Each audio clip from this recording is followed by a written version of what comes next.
SLMG वेबरेज के bottling plant के उद्घाटन कार्यक्रम में आज यहाँ पर उपस्थित केंद्रीय मंत्री और अमेठी की लोकप्रिय सांसद माननीय श्रीमती स्मृति ईरानी जी,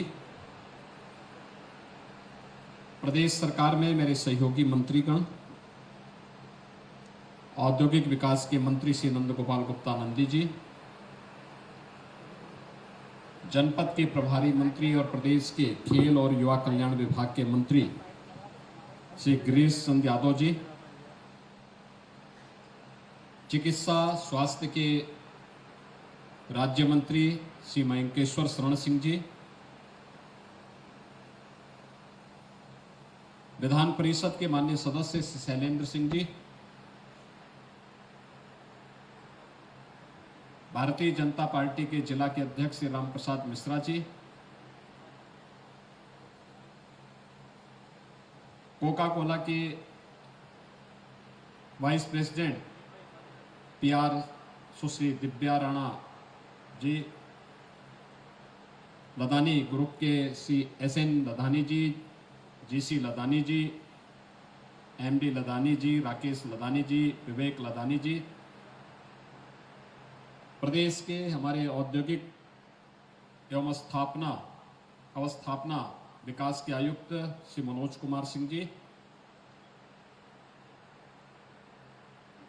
लदानी ग्रुप से जुड़े हुए सभी अन्य सदस्यगण और उपस्थित भाइयों बहनों, अमेठी जनपद में आदरणीय प्रधानमंत्री जी की प्रेरणा और मार्गदर्शन में इस नए निवेश के लिए मैं स्थानीय सांसद और जनप्रतिनिधियों को के साथ ही आप सभी अमेठी वासियों को हृदय से अभिनंदन करते हुए लदानी ग्रुप को बधाई देता हूं, अपनी शुभकामनाएं देता हूं। ये बॉटलिंग प्लांट प्रदेश सरकार की इन्वेस्टमेंट की उस पॉलिसी का हिस्सा है जो आदरणीय प्रधानमंत्री जी ने हम सबको प्रत्येक निवेश, रोजगार और बेहतरीन औद्योगिक वातावरण देने के उद्देश्य से उत्तर प्रदेश की सबसे बड़ी आबादी के राज्य उत्तर प्रदेश में प्रारंभ किया गया है। हम सब जानते हैं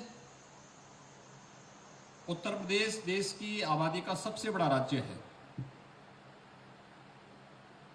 और सबसे बड़ी आबादी के इस राज्य में जो यहां की आवश्यकताएं थी 2017 के पहले, ये सब सपने हुआ करते थे। उत्तर प्रदेश में निवेश होगा, ये लोगों के लिए कल्पना थी, लेकिन 2017 में डबल इंजन की सरकार आने के बाद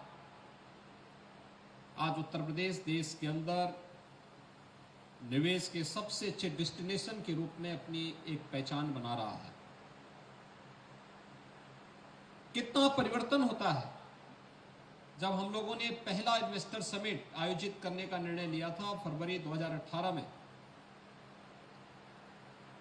उस समय हमारी जो टीम थी उसने प्रदेश के अंदर निवेश का कुल जो लक्ष्य रखा था वह मात्र 20,000 करोड़ रुपए का रखा था। तो मैं उन पे एक बार नाराज हुआ था। मैंने कहा भी इतनी बड़ी आबादी का राज्य और केवल 20,000 करोड़ की आप निवेश की बात करते हैं। तो उन्होंने कहा कौन यूपी में आएगा निवेश करने के लिए।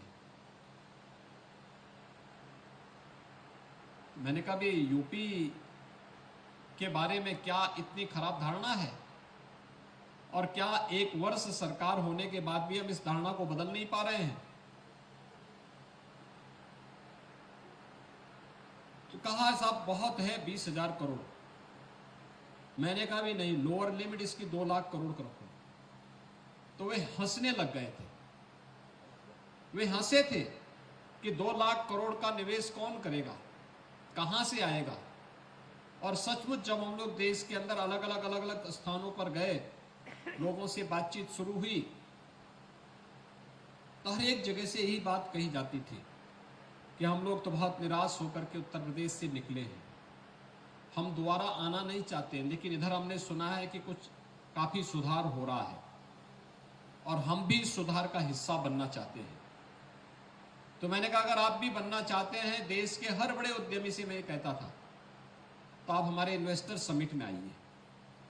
उत्तर प्रदेश शासन ने प्रधानमंत्री जी के मार्गदर्शन में, भारत सरकार के मार्गदर्शन में जो रिफॉर्म किए हैं, जो नई पॉलिसीज हमारी आई है, इस पॉलिसी के दायरे में रहकर के आप निवेश करिए। आपके निवेश और आपकी सुरक्षा की गारंटी हम देंगे।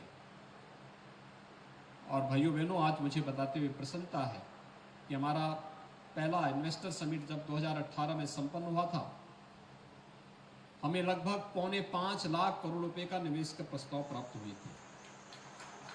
लेकिन ठीक 5 वर्ष के बाद जब हम लोगों ने इस वर्ष फरवरी में फिर से अपना ग्लोबल इन्वेस्टर समिट किया, तो इस बार हमें जो 20,000 की राशि की बात हमारे सहयोगी पहले कहते थे,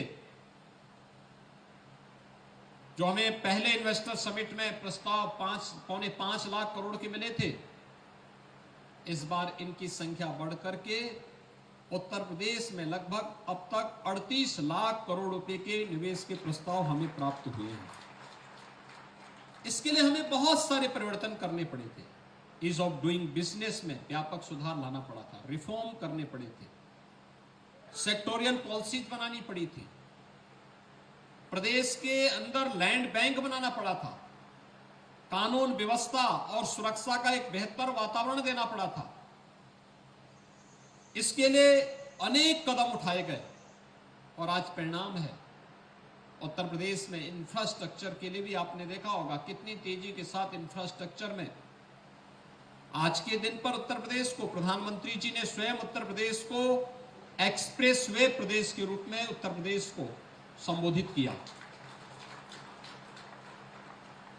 6 वर्तमान एक्सप्रेसवे के साथ ही 7 नए एक्सप्रेस हाईवेज के साथ उत्तर प्रदेश वर्तमान में कार्य कर रहा है।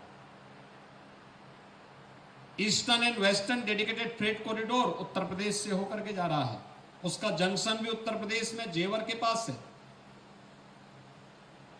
2017 के पहले उत्तर प्रदेश में मात्र 2 एयरपोर्ट क्रियाशील थे, आज के दिन पर उत्तर प्रदेश में 9 एयरपोर्ट हमारे क्रियाशील हैं। एशिया का सबसे बड़ा एयरपोर्ट हम लोग जेवर में बना रहे हैं, जो फरवरी 2024 में पहला रनवे उसका कार्य करना प्रारंभ कर देगा। कानून व्यवस्था बेहतर होती है तो परिणाम कैसे सामने आते हैं, ये प्रदेश के अंदर पर्यटन की बढ़ती हुई इन नई संभावनाओं को देखकर के अंदाजा लगा सकते हैं। 2017 में जिस प्रदेश में मात्र 3 करोड़ घरेलू और विदेशी पर्यटक आते थे, आज उसी प्रदेश में संख्या 32 करोड़ पार कर चुकी है और लगातार इसमें बढ़ोतरी हो रही है। और मैं आज इसी बात के लिए आश्वस्त करने के लिए आया हूं। यहां पे SLMG बेवरेजेस ने जो यह बॉटलिंग प्लांट की स्थापना करके यहां पर अमेठी को जो एक नया उपहार दिया है निवेश का, दशकों से यहां पे औद्योगिक परिक्षेत्र चिन्हित हुआ था, लेकिन पहले की सरकारों के सामने विकास का कोई भी एजेंडा नहीं था। उन्होंने विकास को बहुत संकुचित दायरे में रह करके सीमित कर दिया था। वे जातिवाद के नाम पर परिवारवाद को बढ़ावा देते थे। उन्होंने सामाजिक ताने बाने को छिन्न भिन्न करके रख दिया था। समाज में वर्ग संघर्ष की स्थिति पैदा करने का कुत्सित प्रयास किया था।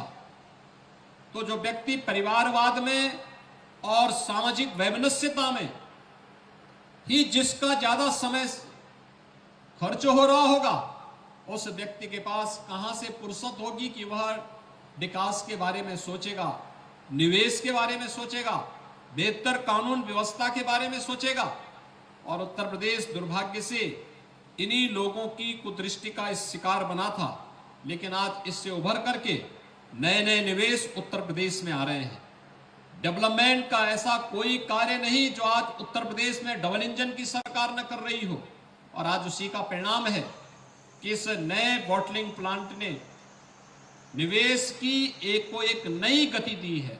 और जहां पर यह एक नया बॉटलिंग प्लांट न केवल निवेश के लिए बल्कि स्थानीय स्तर पर नौजवानों के लिए रोजगार के भी एक बेहतरीन गंतव्य के लिए ये जाना जाएगा, बल्कि इसके माध्यम से स्थानीय स्तर पर, मुझे अभी लदानी जी बता रहे थे कि स्थानीय ITI, पॉलिटेक्निक या स्थानीय संस्थानों में जो छात्र अध्ययन कर रहे हैं, उन्हीं छात्रों को यहां हम ट्रेनिंग के साथ जोड़ करके एक इंस्टीट्यूट को यहां पे डेवलप करेंगे। और मैं उनसे कहना चाहूंगा कि एक अवसर है जब हम PM इंटर्नशिप स्कीम और CM इंटर्नशिप स्कीम का लाभ ले सकते हैं। कोई भी उद्योग जो इस प्रकार के नौजवानों को अपने साथ जोड़ेगा, आधा मानदेय उद्योग को देना पड़ेगा और आधा मानदेय 1 वर्ष की ट्रेनिंग के लिए स्वयं सरकार उन्हें उपलब्ध करवाएगी। और इस स्कीम का लाभ अगर कोई भी उद्यम लेता है तो हमारे यूथ के पास अनुभव होगा, उसको कहीं भी प्लेसमेंट की एक नई सुविधा प्राप्त होगी, लेकिन साथ साथ उद्यम को भी अपनी रुचि और अपनी पसंद के योग्य मैन पावर की उपलब्धता उनके सामने यहाँ पर स्थानीय स्तर पर ही उन्हें उपलब्ध होती हुई दिखाई देगी। बहुत शीघ्र हम लोग लगभग 2000 करोड़ रुपए के नए निवेश के प्रस्ताव आपके इस अमेठी में और लेकर के आने वाले हैं। यूपी सीडा के द्वारा जो यहाँ पर इस औद्योगिक परिक्षेत्र में भूमि आरक्षित की गई है, उस आरक्षित भूमि में नए प्रस्ताव भी हमें प्राप्त हुए हैं और ग्लोबल इन्वेस्टर समिट के इन प्रस्तावों को ग्राउंड ब्रेकिंग सेरेमनी के माध्यम से हम लोग तेजी के साथ आगे बढ़ाना चाहते हैं। जो यहाँ की लोकप्रिय सांसद और माननीय केंद्रीय मंत्री जी ने जो बात कही है, पूर्वांचल एक्सप्रेस हो या Bundelkhand express way, Ganga express way हो या फिर अन्य किसी भी एक्सप्रेस हाईवे पर, हम लोगों ने औद्योगिक निवेश के नए क्लस्टर विकसित करने के एक नए कार्यक्रम को आगे बढ़ाया है। और मुझे बताते हुए प्रसन्नता है कि कानपुर से लेकर के झांसी के बीच 38,000 एकड़ भूमि पर एक नए औद्योगिक शहर के निर्माण की कार्रवाई को भी बसाने की कार्रवाई हमने प्रारंभ की है। आप आश्चर्य करेंगे कि नोएडा को बसाने में और नोएडा को स्थापित करने में 46 वर्ष लगे। कुल 35,000 एकड़ भूमि हम लोगों ने यहाँ पर अब तक अर्जित की है, जिसमें टाउनशिप भी है और निवेश भी है। निवेश के लिए वहाँ पर औद्योगिक निवेश के लिए भी भूमि वहाँ पे आरक्षित की गई। लेकिन बुंदेलखंड, झांसी बुंदेलखंड औद्योगिक क्षेत्र में पहले ही फेज में हम लोग 38,000 एकड़ भूमि को लेकर के इस कार्यक्रम को आगे बढ़ा रहे हैं।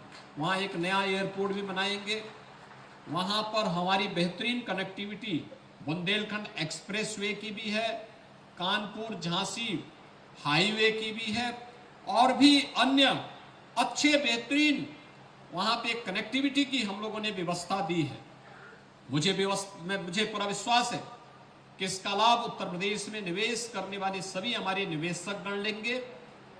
आदरणीय प्रधानमंत्री जी ने देश का पहला इनलैंड वाटरवे वाराणसी से हल्दिया के बीच में दिया है। यह क्रियाशील हो चुका है।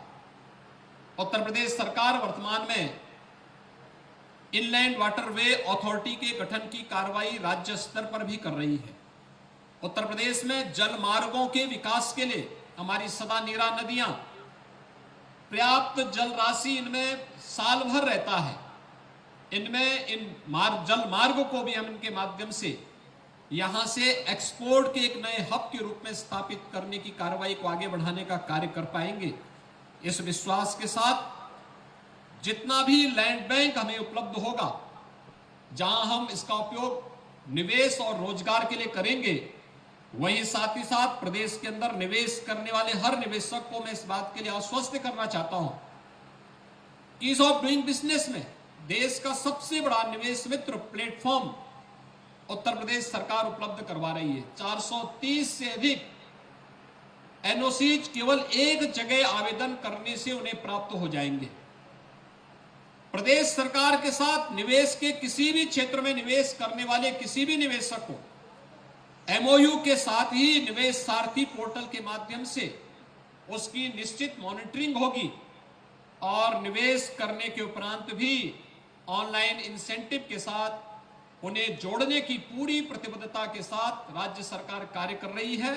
इसलिए मैं हर निवेशक को इस बात के लिए आश्वस्त करूंगा कि प्रदेश में निवेश की गारंटी आपकी होगी, लेकिन पूंजी की सुरक्षा और आपकी सुरक्षा की गारंटी सरकार की होगी।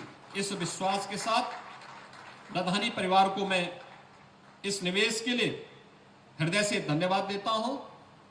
स्थानीय नागरिकों को जो इस प्रकार के निवेश का स्वागत करते हैं, उसे प्रोत्साहित करते हैं, उनका अभिनंदन करता हूं और माननीय जनप्रतिनिधियों का जो सकारात्मक सहयोग इन कार्यों के लिए मिलता है, उनको भी हृदय से धन्यवाद देते हुए आप सबके प्रति मैं अपनी शुभकामनाएं देता हूं। एक बार फिर से इस बेहतरीन निवेश के लिए लधानी परिवार को हृदय से बधाई और शुभकामनाएं। जय हिंद।